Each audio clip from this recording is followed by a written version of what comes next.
Bueno, buenas tardes para todos. El tema ya que vamos a abordar ahora es el tema de endoftalmitis. Comenzando con las definiciones, tenemos dos tipos de endoftalmitis, la infecciosa y la estéril. Ambos son cuadros inflamatorios oculares, pero en el caso de la infecciosa se asocia a microorganismos que ingresan al globo ocular, sea por heridas traumáticas o quirúrgicas o por una diseminación hemática. En caso de esta última se conoce como una endoftalmitis endógena. Y la estéril es un cuadro inflamatorio que ocurre, que se resuelve sin la necesidad de antibióticos intravítreos y o cirugías vitreoretinianas, principalmente asociado a inyecciones intravítreas, pero también se asocia a material de cristalino retenido y también a lo que se conoce como síndrome tóxico del segmento anterior, que lo vamos a abordar más tarde. Comenzamos con la endoftalmitis infecciosa. De estas tenemos dos tipos, la exógena y la endógena. La exógena está asociada a cirugías penetrantes como extracción de catarata, queratoplastias, cirugías de filtración de glaucoma y procedimientos vitreoretinales, inyecciones intravítreas y trauma ocular, mientras que la endógena a bacteremia, fungemia y también parásitos. Tenemos condiciones miméticas que son prácticamente los diagnósticos diferenciales de cada tipo de endoftalmitis, como por ejemplo lo que les hablé previamente, el síndrome de segmento anterior tóxico, en caso de las inyecciones intravítreas, la inflamación transitoria, que sería otro caso de endoftalmitis estéril, del trauma ocular, la chalcosis, que ya Jesús nos habló, y en caso de las endógenas puede ser un diagnóstico diferencial, un linfoma intraocular, un retinoblastoma o una uveitis, dependiendo de la presentación clínica que tenga el paciente y también del contexto en que se dé esta patología.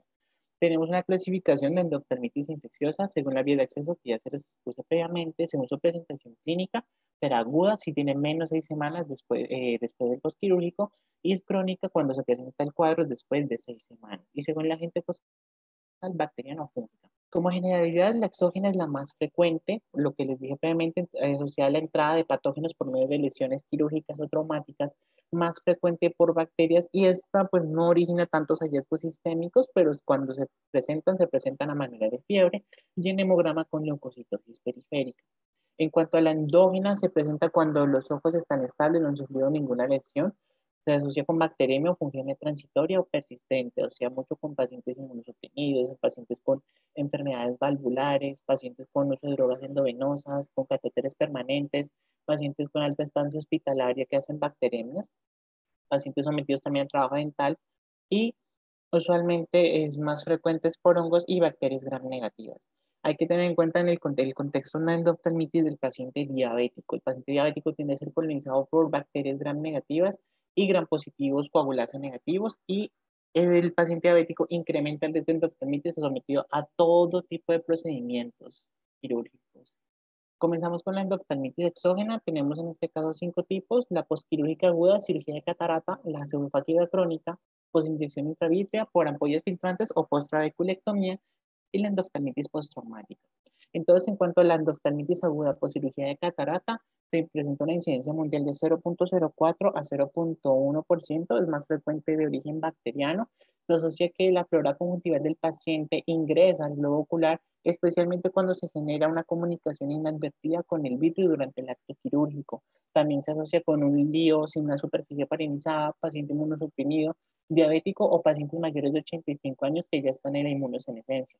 También se asocia con lentes de polipropileno en lugar del uso de lentes de polimetacrilato y también con el auge de las incisiones autosellantes, que estas tienden a abrirse en los primeros días postquirúrgicos. Como patógenos principales tenemos estafilococos coagulasa negativos en el 70% de los casos, aureus en el 10%, streptococos en el 9% y gram negativos en el 6%, aunque hay que tener en cuenta que los patógenos principales causantes varían según cada región. Por ejemplo, en Norteamérica y en Europa priman más los estafilococos, pero en regiones de la India priman más los bacilos gram negativos. Estas es como las manifestaciones clínicas de todas las endoftalmitis. Hay disminución de la agudeza visual y dolor ocular, quemosis conjuntival, la presencia de un hipopión, tindal positivo, puede haber leve edema palpebral. Los síntomas en el caso de la presentación por cirugía de catarata se presentan en la primera semana postquirúrgica. Como datos de laboratorio podemos encontrar leucocitosis y en la ecografía se puede ver un incremento de la cogenicidad del vitrio. Para el diagnóstico pues es clínico, pero también se requieren cultivos y un cultivo del vitrio y humor acuoso. Hay que tener en cuenta que un cultivo negativo no nos va a escribir el diagnóstico. Estos cultivos se deben mandar en agar sangre, chocolate, saborol y bioglicolato. Se recurre a la vitrectomía para un mayor rendimiento, para un cultivo positivo. Se puede usar una PCR, pero hay que tener en cuenta que la PCR puede dar falsos positivos por contaminación de la muestra. En cuanto al tratamiento, hay que tener en cuenta que una endoftalmitis es una emergencia médica y el componente más importante es la inyección de antibióticos intravítreos. Cuando se inyecte el antibiótico, inicialmente se debe tomar muestras del vítreo y si se puede, es posible del humor acuoso y luego aplicar el antibiótico. Siempre se usa de manera empírica vancomicina y ceftazidima. Después se plantea la vitrectomía cuando el paciente tenga una agudeza visual de percepción de luz o peor, o en el caso de que el paciente no mejore con antibióticos intravítreos tras 24 o 48 horas. En cuanto a las conductas con el lío, no es necesario retirarlo, excepto si estamos con una endoftalmitis crónica o si es de carácter fúngico. En cuanto al antibiótico sistémico, si hay como, por decir, algún choque de literaturas, o hay autores que no lo recomiendan, otros que sí, pero la literatura más reciente sí recomienda adicionarlo en caso de que sean estreptococos o bacilos gram negativos, que recomienda moxifloxacino a 400 miligramos por 5 a 7 días, y nuevamente, si se usa el antibiótico sistémico, también debe usarse previamente el antibiótico intravítreо. Cuando el paciente no mejora tras las 48 horas, se puede plantear una segunda inyección intravítrea y una vitrectomía si es que no se ha realizado. La segunda tanda de antibiótico terapia se realiza nuevamente con banco y ceftazidima. Puede usarse amicacina en caso de resistencia de ceftazidima. Si no mejora 24 horas después de esta segunda inyección, le puede plantear una tercera inyección si los cultivos vítreos persisten positivos. ¿Qué consideraciones debemos tener en cuenta con los antibióticos intravítreos? Primero, pues la dosis, vancomicina 1 miligramo y ceftazidima 2,25 miligramos. Se puede usar amicacina 0,4 miligramos en lugar de la ceftazidima, como les dije, en condiciones de resistencia. Cada fármaco se va a dividir en un cc de agua estéril o solución salina. Hay que tener en cuenta que la amicacina, sin embargo, es poco preferida por el riesgo de infarto macular que se ha asociado. La mayoría de antibióticos intravítreos duran entre 24 a 48 horas y hay que tener en cuenta, aunque esto es raro, que hay reportes de una vasculitis retiniana oclusiva hemorrágica, con más que todo con la vancomicina, pero se ha asociado que esto es una reacción inmunitaria retardada frente a esta vancomicina. En cuanto a la vitrectomía, esta se basa en el estudio de vitrectomía en endoftalmitis que se realizó en 1995, donde prácticamente se designó que se debe hacer cuando el paciente tenga agudeza visual de percepción de luz o peor. El objetivo es retirar el vitro inflamado. Entonces, ¿qué es lo que se hizo en este estudio? Este estudio se tomaron 420 pacientes de endoftalmitis postquirúrgica de catarata con un rango de 6 semanas o menor, o sea, una endoftalmitis aguda. Evaluaron en primer lugar el rol de la antibiótico-terapia sistémica y también de la vitrectomía. Fue un ensayo clínico aleatorizado, multicéntrico. Se estudió un grupo con vitrectomía, otro con biopsia vitrea y además un grupo con tratamiento y sin tratamiento antibióticos sistémicos, que en este caso fue ceftazidima y amicacina. Lo que encontraron es que no hubo diferencias con el uso de antibióticos sistémicos y encontraron que los pacientes sí tenían mejoría con la vitrectomía cuando se presentaban con agudeza visual de percepción lumínica o peor, en comparación a los que se realizó biopsia y solo aspirado. En cuanto a la endoftalmitis crónica pseudofágica, hay que tener en cuenta que esta se genera por la bacteria Cutibacterium agnes, la misma bacteria del acné. Esta bacteria antes se llamaba Propionibacterium agnes, pero ahora se le cambió su denominación. También por Staphylococcus coagulasa negativos y difteroides. Es un cuadro de una inflamación de bajo grado, persistente durante meses, como les dije, si es algo crónico, 6 semanas o más. Mejora con corticosteroide tópico, pero reaparece cuando se suspende. ¿Qué manifestaciones clínicas? Las mismas que mencioné previamente: disminución de agudeza visual, dolor ocular, tindal positivo, hipopión, y en este caso una placa blanca en la cápsula posterior. Lo que sucedía, y por eso es que se confundía en ocasiones con cuadros de iritis, es que cuando se tomaba una muestra del cristal, del lente, perdón, y veían que estaba la bacteria Cutibacterium, se pensaba que la muestra estaba contaminada, pero después se demostró que no era así. El diagnóstico es difícil por lo que mencioné previamente, pero se debe tener en cuenta la clínica del paciente y los cultivos, en este caso de cápsula acuosa o también o posterior del cristalino. El tratamiento es el mismo: vitrectomía con vancomicina y ceftazidima intravítrea, pero en este caso no se indica uso de antibióticos sistémicos. En cuanto a la endoftalmitis post-inyección intravítrea, hay que tener en cuenta que cada inyección tiene un riesgo similar a una cirugía de catarata. Y esto es un riesgo acumulativo. ¿Eso qué quiere decir? Que entre más el paciente se aplique más inyecciones intravitreas, tiene más riesgo de desarrollar endoftalmitis. El corticoide intravitrio es el que más genera cuadros de endoftalmitis en comparación con los anti-VEGF. Y se ha asociado también en ocasiones cuadros de endoftalmitis estéril con el corticoide intravitrio. La microbiología en este caso es similar a la postquirúrgica de catarata, pero es un poco más frecuente en este contexto el Streptococcus viridans. Este es una flora normal oral de todos nosotros y se transmite durante la conversación. Se asocia mucho a procedimientos en consultorios sin uso de mascarilla, pero hablaremos de esto un poco más tarde. En cuanto a las endoftalmitis por ampollas filtrantes o post-trabeculectomía, hay que tener en cuenta primero que la ampolla es un defecto en la esclerótica cubierto solo por conjuntiva para drenar el humor acuoso. Y cuando esta se inflama se conoce, y se infecta, perdón, también se conoce como una blebitis. Cuando ya hay las bacterias que ocasionan esta blebitis ingresan al ojo, ya se genera la endoftalmitis como tal. Hay que tener en cuenta que va a ser un cuadro de inicio abrupto, pero que se va a desarrollar meses o años después de la cirugía. En promedio, 2 años en un rango de 1 año a 10 años. La incidencia es de 0.06% a 13.2%. Tenemos varios factores de riesgo, como y el principal es el uso de antimetabolitos, como el 5-fluorouracilo o la mitomicina, y nuevamente el paciente diabético. ¿Qué manifestaciones clínicas nos va a generar? Dolor ocular, disminución de agudeza visual, purulencia en este caso sobre la ampolla y la hiperemia conjuntival. El diagnóstico es clínico y pues pueden requerirse cultivos. La microbiología es en este caso es por Streptococcus viridans, neumococo, Haemophilus influenzae y Moraxella catarrhalis. Que suele ser de mal pronóstico, especialmente si se detecta demasiado tarde y el tratamiento es prácticamente el mismo banco con ceftazidima intravitro y antibiótico sistémico para cuadros muy graves. En cuanto a la endoftalmitis por dispositivos de drenaje de glaucoma, suele ocurrir meses o años después del implante del dispositivo, al igual que las endoftalmitis por postrabeculectomía. Nuevamente, con una presentación de inicio abrupto, tiene una incidencia del 1.7% y las manifestaciones clínicas van a ser las mismas que mencioné previamente, con la diferencia que va a haber una exposición del dispositivo de drenaje. ¿Qué factores de riesgo tenemos en este caso? Pacientes pediátricos, cuando el dispositivo se coloca a nivel inferior o cuando este está expuesto. La microbiología, en este caso, es por Staphylococcus coagulasa negativos y Streptococcus. El manejo inicial en este caso es la extracción del implante si es que hay exposición, vitrectomía y antibiótico terapia intravítrea. En las 24 horas post-intervención se debe aplicar antibiótico tópico con vancomicina 25 miligramos cada hora y ceftazidima 50 miligramos cada hora. Estos pueden por decir algo, o suspenderse, entre comillas, durante horas de sueño, pero deben ser reemplazados por antibióticos subconjuntivales. Y asociar esto con esteroide tópico 4 veces al día y el uso de ciclopléxicos diarios.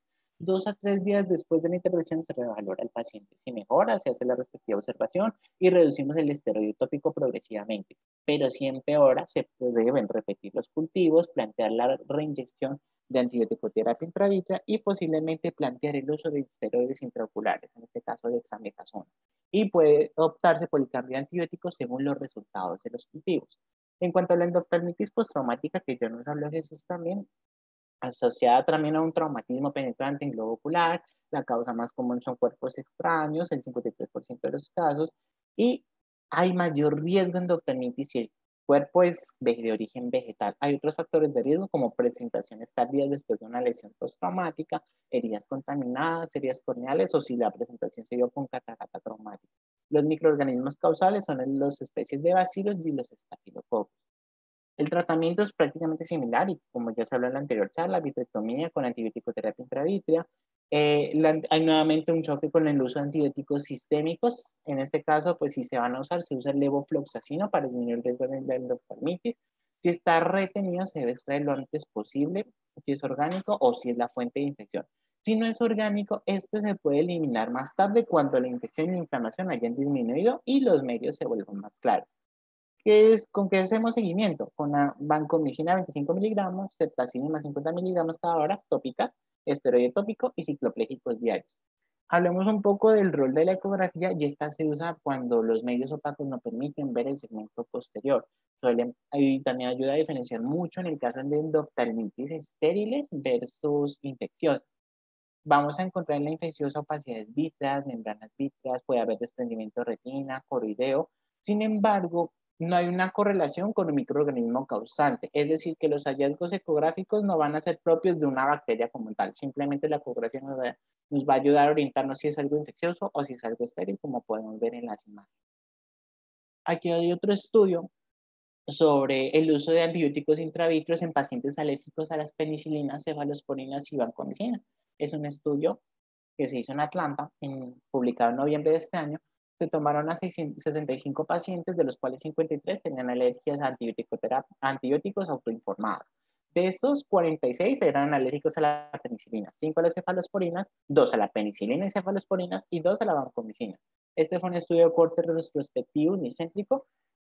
Todos recibieron de todas formas la vancomicina y la ceftazidime intravítrea y se encontró que ninguno presentó reacciones alérgicas sistémicas o locales. Se planteó que la alergia a estos antibióticos no es una contraindicación para aplicarlos de forma intravítrea, sin embargo se requieren más estudios para confirmar este hallazgo. En cuanto a la profilaxis de las endoftalmitis postquirúrgicas, se deben tener en cuenta estos 7 pasos. Primero, identificar los factores de riesgo, blefaritis, atopia. En caso de pacientes que usan prótesis oculares, estos deben suspender los días antes de la cirugía. La preparación correcta del campo quirúrgico, aislar adecuadamente las pestañas del borde palpebral, la limpieza y esterilización del instrumental, el uso de yodopovidona, saco conjuntival y piel periocular, y si el paciente es alérgico, se debe usar clorexidina al 0.05%. En cuanto al uso de antibióticos preoperatorios, se ha encontrado que no reducen el riesgo de endoftalmitis, por lo que pues, no se recomiendan. En cuanto a los intraoperatorios, sí reducen el riesgo de endoftalmitis, se recomienda cefuroxima intracamerular y si no se puede usar moxifloxacino o cefazolina. En cuanto a la antibiótico-terapia postquirúrgica, se recomienda uso de moxifloxacino, que es el quimos, y gatifloxacino. Se prefiere un poquito más el gatifloxacino por la mejor penetración en la cámara anterior. En cuanto a la profilaxis en inyecciones intravítreas, entonces nuevamente, empleo de yodopovidona y se debe dejar que haga contacto por 3 minutos. Material estéril, sea el blefarostato quirúrgico, el blefarostato es material quirúrgico y aquí hay algo de discusión entre si el médico que vaya a aplicar eso usa mascarilla o se opte por no hablar durante el procedimiento. Entonces aquí traigo otro estudio que se realizó también, se publicó en este año del Willis Hospital, donde reportan el impacto del uso de mascarilla versus no hablar durante las inyecciones intravítreas. En este caso lo hicieron con anti-VEGF. Entonces es un estudio de corte comparativo retrospectivo unicéntrico donde analizan la aplicación del periodo de 2013 a 2019 de 483.622 inyecciones intravítreas, donde se analizó en qué pacientes el médico usó mascarilla y en qué pacientes se optó por no hablar. Se vieron menos casos, lo podemos ver acá, de endoftalmitis asociada a flora oral. Sin embargo, no es un dato estadísticamente significativo. Entonces, por lo tanto, digamos que el uso de tapabocas versus el no hablar durante la aplicación no es una diferencia estadísticamente significativa frente al riesgo de endoftalmitis, pero se requieren estudios futuros para evaluar y corroborar esta conclusión. Sin embargo, hacen una consideración teniendo en cuenta que en esta pandemia, donde el médico y el paciente deben usar sí o sí mascarilla como medida de bioseguridad. Entonces hacen una consideración adicional. Ellos dicen, cuando el paciente usa una mascarilla, hay riesgo incrementado de endoftalmitis. Y es por eso que también traigo este otro estudio, también que es un estudio israelí publicado también en este año, donde investigan la seguridad de estos 3 tipos de tapabocas en los pacientes durante inyecciones intravítreas. Es un estudio prospectivo, cualitativo, intervencionista. Se tomaron 10 voluntarios sanos para que usen las 3 mascarillas y se les pidió que sean sometidos a un monitoreo para fugas de aire, cuando respiran, cuando hablan y hacen una respiración profunda. Los pacientes usaron estas 3 mascarillas, el tapabocas con tiras de amarre, tapabocas con tiras elásticas y el N95. ¿Con qué se los monitorizó? Con la cámara térmica FLIR A310 y con la ICGAS 2.0, que es una cámara infrarroja para detección de emisiones fugitivas diminutas. Entonces, primero con la cámara térmica, en la columna de la izquierda es mientras el paciente está inhalando. Y en la de la derecha es cuando el paciente exhala. Notemos un poco los cambios de coloración a nivel del área periocular, especialmente en las pestañas, cuando el paciente exhala. Y aquí es cuando analizan las emisiones con la cámara que detecta las pequeñas partículas diminutas de gas. Entonces, voy a adelantar un poco. Aquí es cuando el paciente exhala sin una máscara. Notamos la cantidad de vapores que está lanzando. Aquí, con el uso del tapabocas de 4 tiras durante una respiración normal, y pueden ver pues cómo todo el aire lo desvían hacia el área periocular.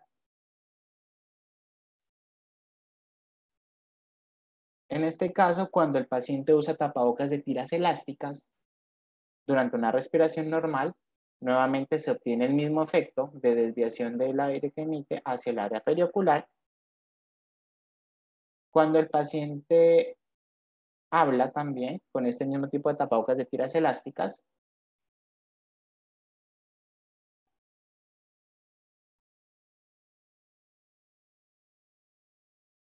aquí analizan el N95 cuando el paciente hace una respiración profunda. Hay un poco de menos fugas, pero de todas formas existen y vemos que todo esto va al área periocular. Y en este caso, más o menos todo por acá, cuando usan un adhesivo quirúrgico y ver dónde se desvían los vapores, en este caso ya con el paciente con el adhesivo quirúrgico, cubriendo todo el área periocular, la frente y prácticamente todo el rostro, y vemos que todos los vapores se emiten debajo.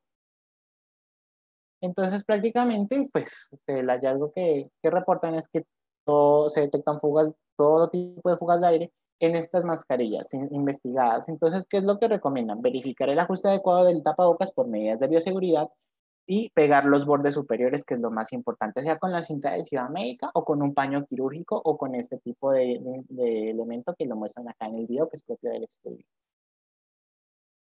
En cuanto a las endoftalmitis endógenas, tenemos la endoftalmitis bacteriana endógena asociada a una diseminación de bacterias al segmento posterior vía sanguínea, una incidencia de 0.04% en pacientes con bacteriemia. Tenemos factores de riesgo: paciente diabético nuevamente, pacientes inmunocomprometidos, el uso de drogas endovenosas y catéteres permanentes.